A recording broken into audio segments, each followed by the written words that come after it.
On va passer à notre invité, Julien Lopez. Alors déjà, première question, Julien.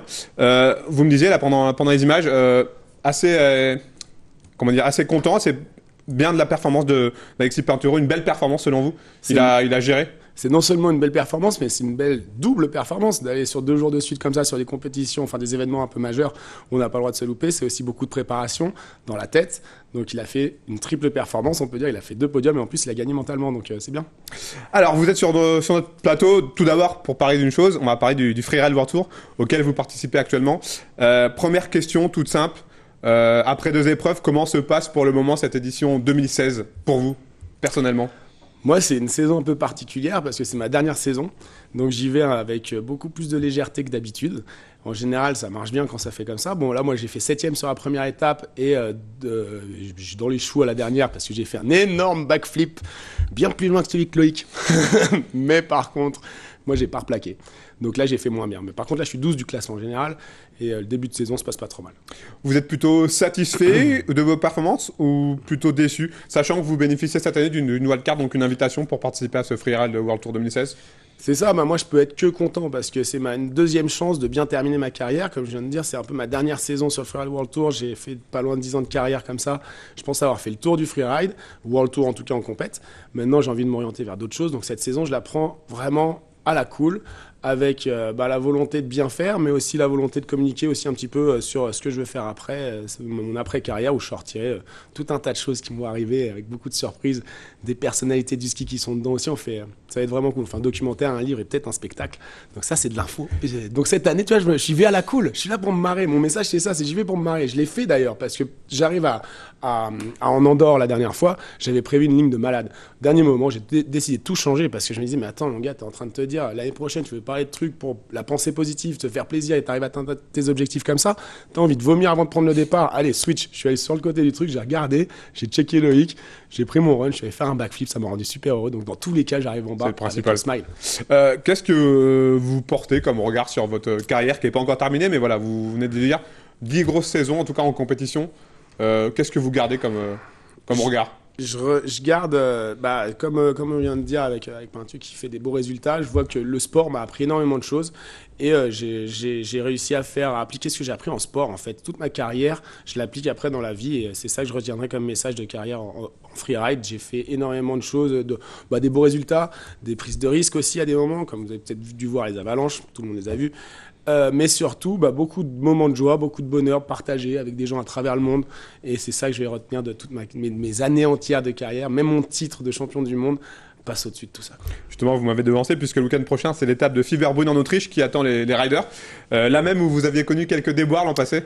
Ça fait quoi de revenir ? Putain, je sais pas, on verra. Hein. C'est quelque chose qui était assez intense l'année dernière parce que, évidemment, tu vois, ça me remet la petite boule dans la gorge. Mais c'est vrai que j'ai vécu 2 grosses avalanches, dont une l'année dernière en plein live, pleine compète. Donc d'aller sur le lieu où ça s'est produit, je pense pas que ça se fasse parce que ça a eu lieu sur Kappel.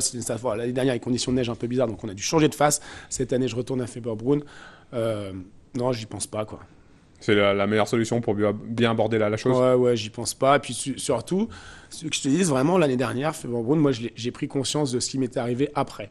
C'est-à-dire que je suis dans mon départ, je suis deuxième à partir, je prends le départ, on est en mode compète. Hein. Quand t'es en compète, ce que je te disais, en tête, t'as rien qui peut t'enlever de où tu vas. Je prends mon départ et je tombe, je perds mon ski, je suis en train de remonter. Et là, j'ai tout, chance et vibrations, machin, tout qui part. Et bref, je vis pas comme une grosse avalanche, c'est-à-dire que je me relève, je reprends mes skis et je descends jusqu'en bas, je passe la ligne d'arrivée avec le sourire.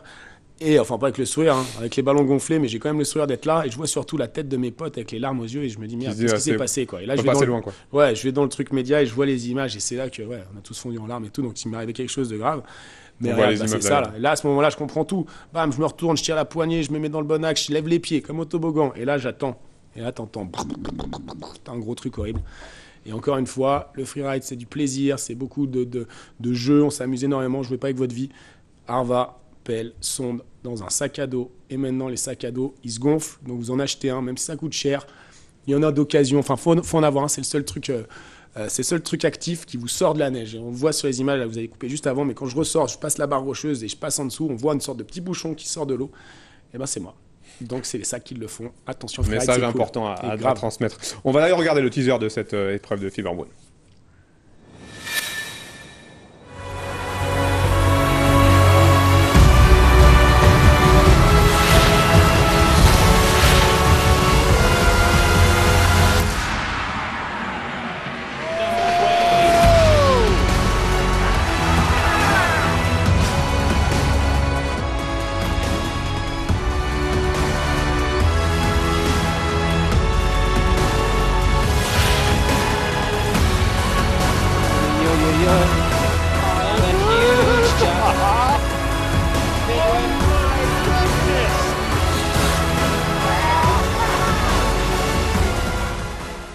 Voilà pour cette épreuve à venir ce week-end.